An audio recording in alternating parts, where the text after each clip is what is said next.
As the first blush of dawn paints the Ionian Sea, I awaken. My rotors whir to life, a mechanical heartbeat, sinking to the ocean's restless pulse. I rise from the salt-crusted railing of a weathered fishing boat, gliding westward from the jagged coast of Zakynthos.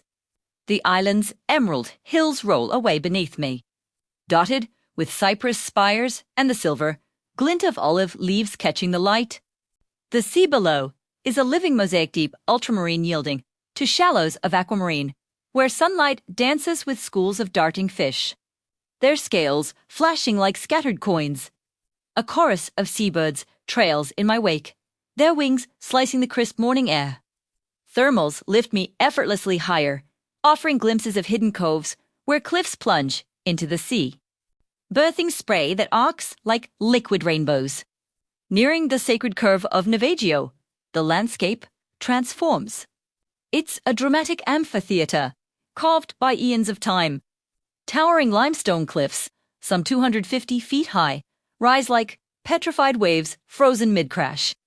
These monolithic guardians cradle the cove in a protective embrace, their summits crowned with scrubby wild lavender and thorny broom that perfumes the wind. I circle the northern headland, and suddenly the beach is revealed in its full, intoxicating allure. It's a slender sickle of powdery quartz sand, hemmed in by the encroaching tide that laps at its edges with turquoise tongues. The water here is a siren's palette emerald near the shallows, bleeding to a deep cobalt. Gentle swells build and shatter in a rhythmic ballet, their foam tracing ephemeral lace patterns across the sand. At the very center of this enclave lies the enigmatic MV Panagiotis, the ironclad relic that gave this haven its name. Shipwreck Beach, beached in a defiant slant against the dunes. Her corroded frame is a spectrum of crimson and rust, skeletal beams protruding like the ribs of a colossal, slumbering dragon. I hover in a slow, hover-hobby, my lens tracing the scars of her journey. In the early hours of October 2nd, 1980, fleeing authorities with a cargo of contraband cigarettes, she foundered on these sands amidst a storm. Decades later, she's a weathered icon, her prow thrusting seaward as if still yearning for escape, while barnacles armor her hull and green vines weave through her shattered planks. Ascending to claim my throne in the sky, I survey the theater of light and life unfolding below. Charter boats knife through the swells, their wakes unfurling like silk scarves. They deliver sunseekers who claim their plots on the sand with vibrant towels and chilled drinks. Lithe figures plunge into the crystalline lagoon, snorkels bobbing as they explore the underwater world. To the side, a yawning sea cave beckons, its vaulted ceiling dripping with calcite formations that chime faintly in the draft. I venture inside on a daring swoop, my shadow rippling across submerged ledges alive with sea anemones waving their crimson fronds. Emerging, I see the cove framed anew, the wreck as its brooding heart, the bluffs as its vaulted nave, and the horizon as its infinite, stained glass window. By midday, the sun reigns supreme, turning the water into molten glass that fractures into 1,000 glittering shards with every ripple.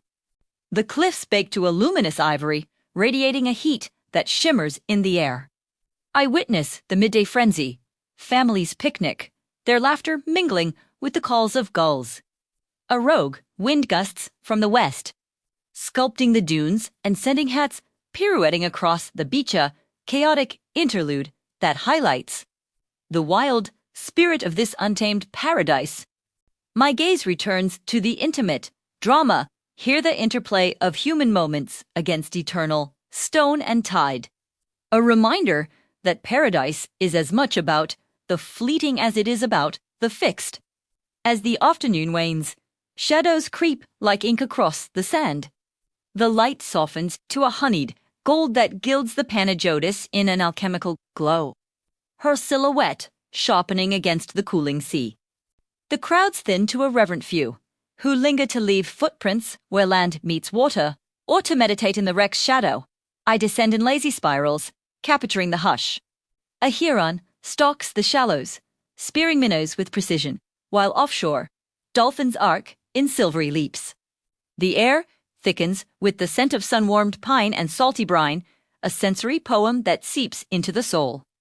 In this golden hour, Navagio becomes more than a place, it's a space where the mundane dissolves into myth. Where the ship's stranded bones whisper of resilience amid the roar of renewal. Twilight descends like a velvet curtain. The sky is ablaze in a crescendo of vermilion and indigo, mirrored in the sea's deepening hue. Waves now crash with a deeper timbre, their thunder rolling back from the cliffs in resonant echoes. The beach gleams ghostly under the rising moon, the wreck a spectral sentinel outlined in phosphorescent foam. I linger in the gloaming, reluctant to yield to the dark, taking one last panoramic sweep to etch this scene into my memory. This clandestine cove, forged in folly and framed by fortitude, where the wild soul of Greece pulses with unyielding allure, urging every weary return, Torbevreked, to remade. If this ethereal drone voyage over Navagio beach has ignited your wanderlust, smash that subscribe button for more sky-high sagas from the world's wild edges. Chime in the comments what Shipwreck's story calls to you next. Let's chase horizons together.